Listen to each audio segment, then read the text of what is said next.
Tommy Curran, how we doing this week? Hey, you kids. How's your Friday? Pretty good. Where have you been in Nashville all week? Where have you been? No, I took the week off, had some personal but not tragic things to attend to, but we're all set. Okay. So I will be in studio tonight. Okay. Well, we're happy to hear that. For our pre-game show and post-game show. Well, we're happy to hear that everything's good on that front. He'll be part of the pre- and post-game coverage on NBC Sports Boston. Let me ask you, Tom, we were just debating this. Let's start with the quarterback specifically. Sounds like he's not going to play. Karen Garigian of Mass Live is officially now reporting, according to a league source, he's out for the game tonight. Should Mac play, in your estimation?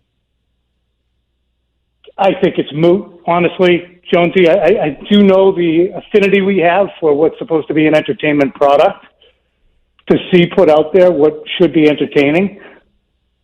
But I understand why, at this juncture, the Patriots are like, well, what's the upside? I think the upside is if you're trying to consume it as a person who enjoys the NFL, you want to see the frontline players play. So the long ago consumer fraud plea by Kevin Mannix, I think it was, still is in effect. But for the Patriots, they're looking at it and saying, look, we have a makeshift line. We're fortunate already. He hasn't been sawed in half. So let's get while the getting's good. And he's done enough this summer. And I really do think that he has. Personally, I think he's been held hostage a bit by the situation around him on the offensive line. But I think he's had a good summer.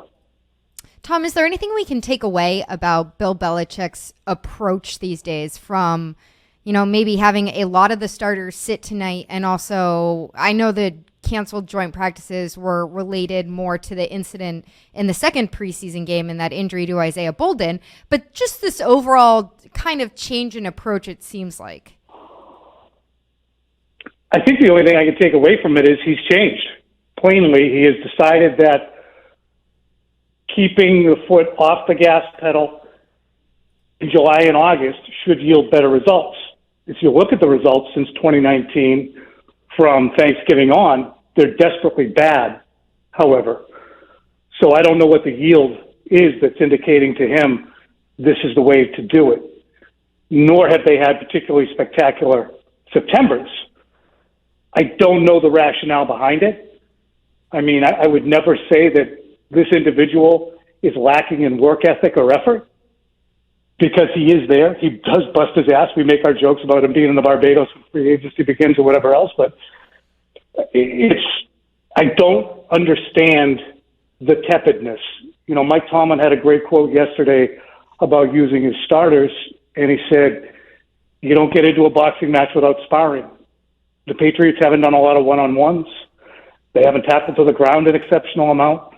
They get wide receivers taken in the second round last year who make diving catches and end up gone for indeterminate amounts of time. I mean, get knocked around. That's part of it. With that being said, Tommy, how much on-the-job sort of training is going to have to be installed here once the regular season starts? I know we're still 2 weeks away from it, but if they're still behind, which is I get the sense sort of what you're getting at here, how much of that is going to have to be filled in once the season begins? A crap ton. And when we say behind, I think it's behind, Christian, in terms of the physical reps. I mean, this is the stuff that we were told from time immemorial when this team became what it became. April matters. OTAs matters. The parking spots matter. Everything matters. It's a mosaic, Tom. Stop asking me what matters more than the other thing. And now we're told that, it's okay if we take the field with 7 linemen and we're platooning at right tackle with Isaiah Wynn and Marcus Cannon and Connor McDermott, or Riley Reef, or, Calvin Anderson is still indisposed for whatever reason, and God willing, it's nothing dire. But they're going to trot out there for the opener against the NFC champion Eagles, who are an extremely physical team and had a cutthroat pass rush last year. And they're going to be spinning the wheel to a degree with what they expect to have happen. And it just doesn't seem conventional relative to what Bill Belichick has told us is important, to what Dante Scarnecchia has told us is important, to what Matt White, to what David Andrews has said. You're a hand and a glove on the offensive line. And until you have all the other hands in there, all the other fingers next to each other, you don't know how the hand's working. We're talking to Tommy Curran, NBC Sports Boston. He makes his weekly appearance here on Jones and Mego with Arcand on WEEI. Jeff Howe of The Athletic just reported that Mac Jones is among a large group of veterans not expected to play tonight. He didn't name any other names outside of Mac Jones. I guess, given some of the reporting, and feel free to add whatever you know, Tom, about who's in, who's out tonight. Who do you kind of have your eye on tonight? Who is fighting for a roster spot? Who intrigues you in this game out of the limited participants, it sounds like, tonight? That's what's interesting, and I put that forth as something we can talk about on our shows on NBC Sports Boston, is who, if you see him on the field, are you looking at and saying, wow, he's in trouble? And who are you looking at and saying, he's safe, he's just out there because they need somebody? That, to me, will be like, is Riley Reif out there? And if he's out there, is he playing for a job, or is it because they need alignment? Same thing with, for instance, Lawrence Guy. Is he in a situation where the Patriots might move on from him, or do they need defensive linemen? I look at Kayshon Boutte and think that if the Patriots are still about rewarding performance over draft status, what Kayshon Boutte has done in the last 3 months has trumped what Tyquan Thornton did in his 2.5 months and then a month when he came back last year. I mean, he's a very brittle player. Will Kayshon Boutte be able to beat out Tyquan Thornton? Do they find a way clear to keeping both of those guys? Can J.J. Taylor, and he could very well end up on the practice squad, nobody's going to claim him, but can he continue to be a player who I think has made pretty impressive strides in his overall game? Mego, I know you love him. I know. And wedge himself onto the roster. So those are a couple of the guys I'm looking at, with curiosity tonight. J.J. Taylor always looks good in the preseason, and then he just never sticks right in the regular season. I don't know what. Maybe this will be the year he breaks through.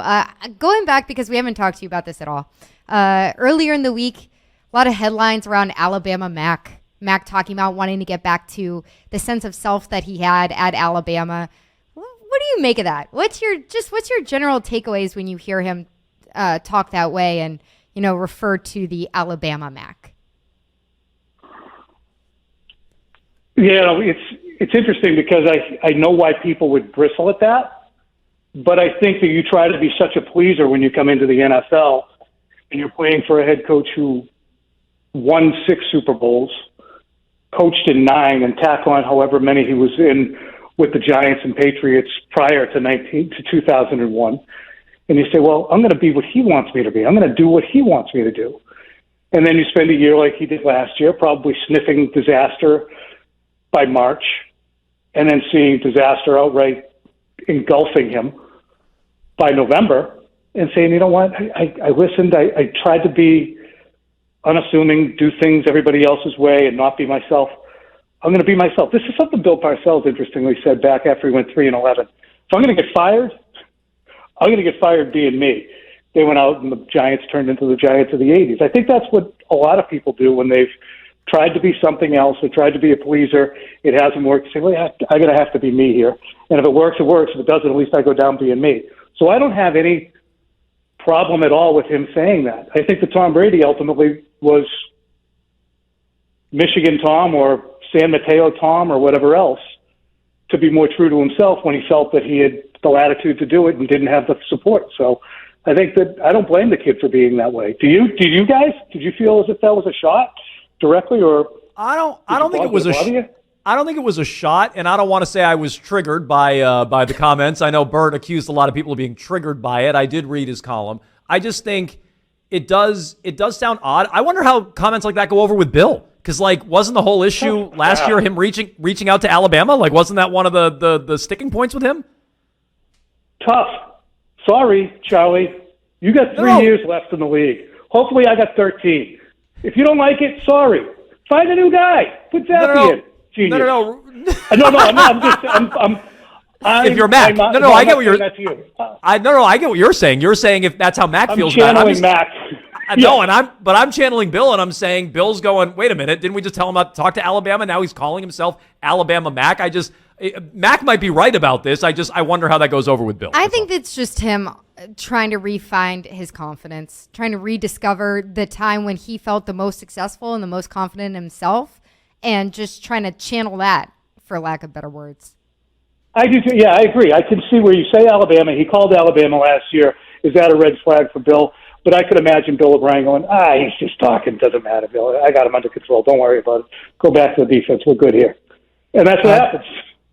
Tommy, before we let you go, I know Jones just said a lot of veterans probably aren't going to play. Do you think that includes Zeke Elliott? He hasn't really gotten much chance out there in these type of situations this preseason, or does that not matter? To me, Christian, I think it actually his performance in those practices I watched last week in Green Bay and the way they've talked about him almost indicates to me that he doesn't have to be out there.